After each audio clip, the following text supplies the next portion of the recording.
అందరికీ నమస్కారం అండి. ఒక ముఖ్యమైన విషయం మీతో మాట్లాడాలి. అందుకే మీ ముందుకు రావడం జరిగింది.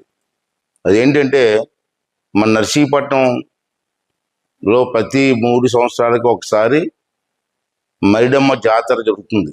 ఒక పెద్ద పండగ మనకి, అమ్మవారి పండగ. అలాగే ఈ సంవత్సరం కూడా మనకి పండగ మరి వచ్చిన సంగతి మీ అందరికీ తెలుసు.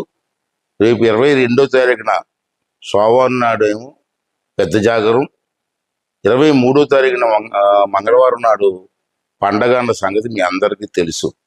అయితే నిన్న మొన్న ఒక సంఘటన జరిగింది. ఆ సంఘటన ఏంటంటే కోర్టు డైరెక్షన్ వల్ల ఇప్పుడు ఎన్నికలు జరుగుతున్న సందర్భంగా ఎన్నికల కమిషన్ డైరెక్షన్ వల్ల రాత్రి 10 గంటలు దాటితే ప్రోగ్రామ్స్ ఉండడానికి వీల్లేదని చెప్పి ఒక ఆంక్ష విధించారు.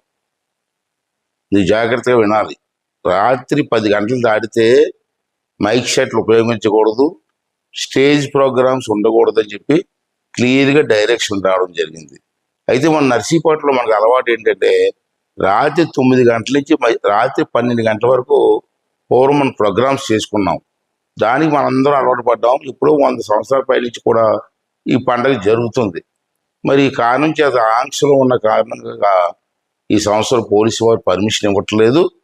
మరి అలాగని చెప్పి పండగ కూడా ఆఫ్ చేసుకోలేము. పండగ ఆఫ్ చేస్తే ఊరికే అరిష్టం, నాకు తెలుసు. అంచేత అమ్మవారి పండుగ ఎట్టి పరిస్థితులు ఆగడానికి వీలు లేదు. అంచేత పెద్దలందరూ ఈరోజు కూర్చొని ఒక నిర్ణయానికి వచ్చాం.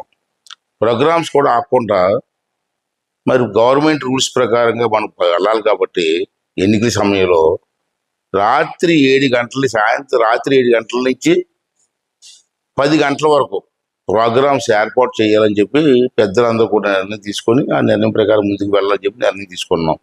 అంటే మీ అందరికీ కొత్తగా ఉంది. ఎందుకంటే మనకు 9 గంటల నుంచి 12 గంటలకు అలవాటు, 7 గంటల నుంచి 10 గంటల కంటే కొంత ఇబ్బందులు ఉంటాయి.